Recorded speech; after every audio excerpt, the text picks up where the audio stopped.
So hey guys, mag-unboxing tayo saglit lang. Napakabilis lang na unboxing ng 5 ibon dito sa likod ko. Pero bago po yun, shoutout muna natin ang Nutribird Versillaha. Ayan guys, Versillaha po ang pronunciation o pagbigkas nito. Ayan o, sa mga hindi po alam dahil galing po to sa Europe. Imported from Europe pa to. So yun po yung pag-pronounce nila guys, Versillaha. O diba?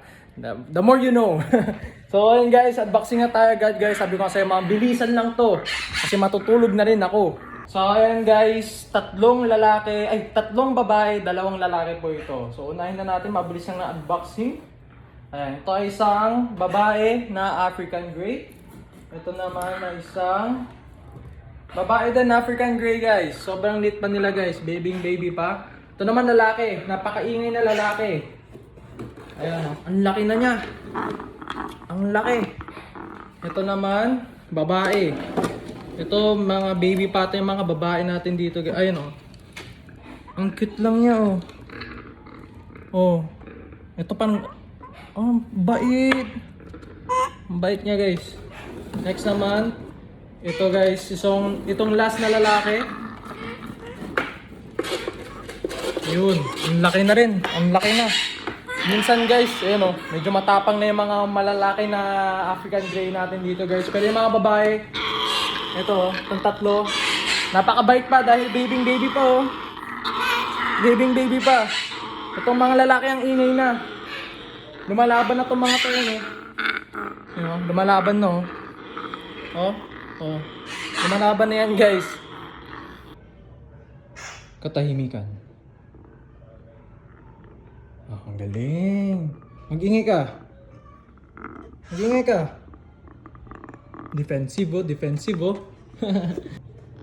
So ayun guys, sa mga medyo takot dyan.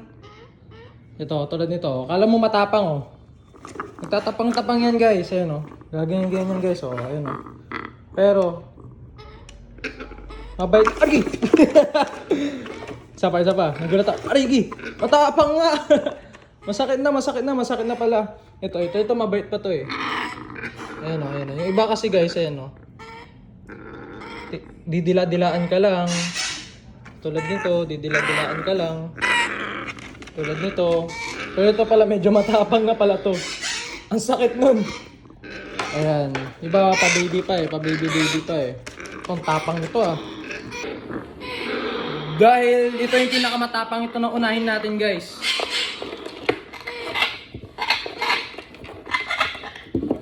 Ayan.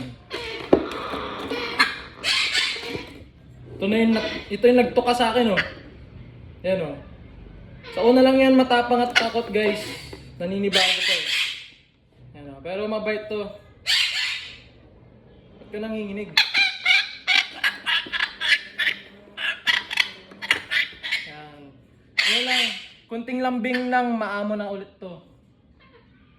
Ayan o. Natatakot, kinakabahan siya guys. Nanginginig o. Pero mabigat siya, talagang malaki o.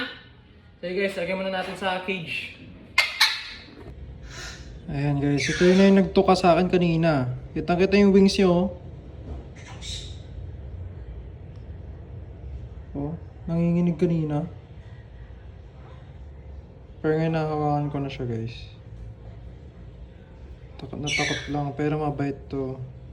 So ayun guys, kitang-kita nyo ba yung tumuka sa akin kanina? Ayun, dumugo. Hindi ko alam kung pwede ito sa TikTok na ipakita. Ayun, ganyan na lang. Basta dumugo yan. Tapos may tuka pa siya dito. 1, 2. Ang sakit. Pero ngayon guys, pinakalma na natin siya. Ayun, takot na takot siya. Pero dahan-dahan lang. Ano din siya guys, aano din to. Masasanay din sa tao. Ayan. Tapos ito yung best part kung saan mo sila pwede hawakan sa cheek side. Yung gustong gusto nila dito.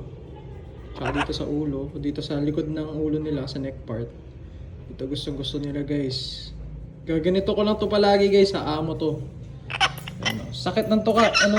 Ayun o, manunuka pa yan o. Manunuka pa to. Kaya ayan guys, sanay-sanayan lang talaga. Madami pang tuka ang makukuha nyo kapag magsisimula kayo sa ibon.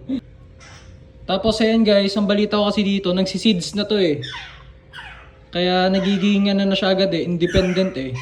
Pero kapag ito ibalik natin to sa formula, wala to guys, makikinig to sa atin guys.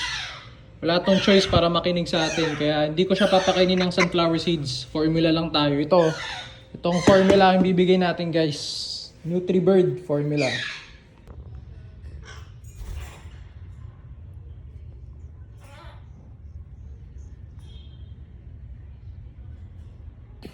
So hey guys, it's feeding time ng mga African Greys natin dito. Ayan, dito yung isang nagtuka sa akin kagabi.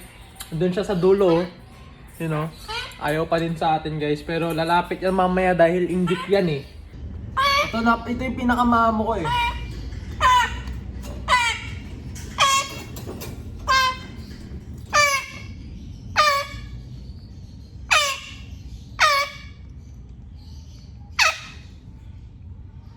Ano yung iba nandun lang sa dulo. Nanonood muna. Mga introvert siguro yung mga yan. Introvert. Sumubo-subo din sila eh. Gusto eh. Ayan na. Ang bilis na sila.